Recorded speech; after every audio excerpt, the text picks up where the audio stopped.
So I find it super interesting that you don't have a traditional marketer background. You actually came up through the World Health Organization. It's true. So cool. And I read something that you said that came out of that was this idea of embracing the gray space. Yeah.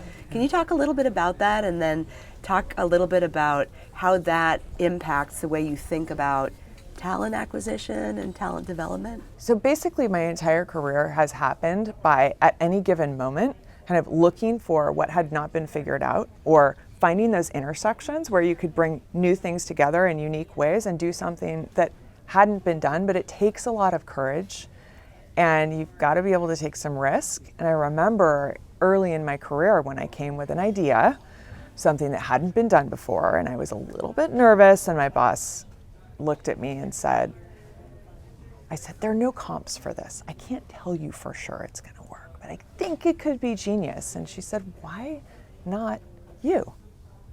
Why don't you be the one to figure it out? And so finding those new things, I think of marketing as one of the most incredible hotbeds of innovation.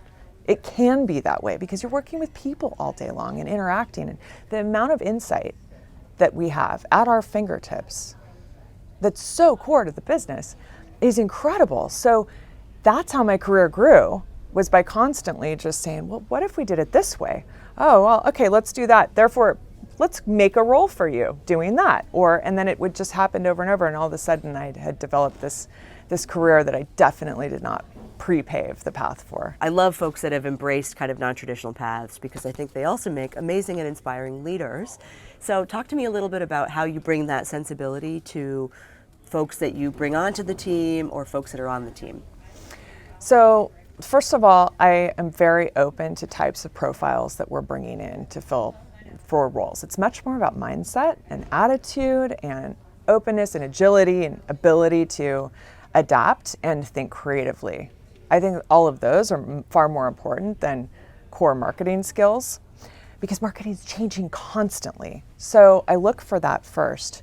And then I love to bring in all kinds of disciplines, unique perspectives as well together. So it's another priority.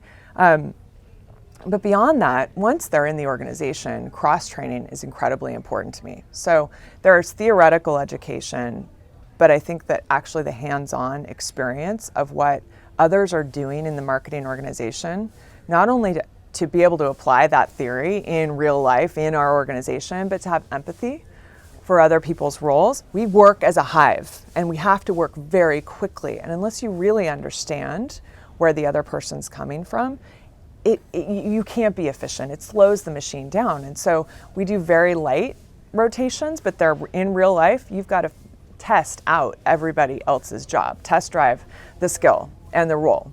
And I'm finding that we're able to develop more hybrid marketers that way, which ultimately will still have specialists always, but it makes everybody better. And it helps them to be more dimensionalized as marketers. And I find it rises a sort of tide of innovation overall. I totally agree. Experience and empathy. Yeah. Cross-training Yes. and empathy. Yes. So speaking of cross-training and empathy, how do you instill in your marketers a sense of understanding of and empathy with the inner mind of the CFO? How do you help marketers understand the kind of importance of the language of business and the connection between business and marketing? So you said the word, it's language. In marketing, we have a glossary problem. We're literally speaking Russian to English speakers or Mandarin to French speakers.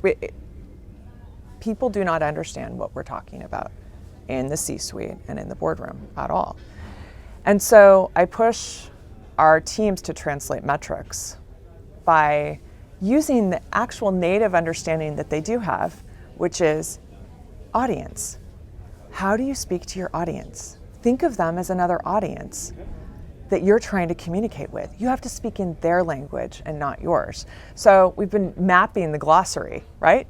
Use the terms that the CFO understands natively and position it in a way that he can get what it is you're doing and why it has value. So it's actually been an explicit exercise over the last couple of years, the translation exercise. But then on top of that, it's opening the aperture on the impact of marketing within a business and helping to educate them. It's also because marketing itself is evolving and the role that it has is evolving in a business. We've gone from being a cost center to actually a growth driver, and a predictable one, right? It's easy to cut to the bottom line, but top line growth is not so easy. And if you can master that, it's incredibly valuable.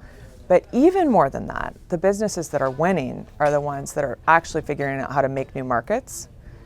And marketing is on the front lines of innovation because it's the novel use of products and services as observed by consumers or the businesses that consume whatever it is you're doing that drive innovation far better than anything else that we can build in the R&D department in isolation.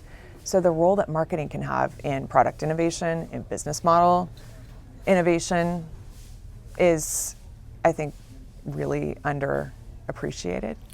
And the companies that are surging are the ones that have figured that out.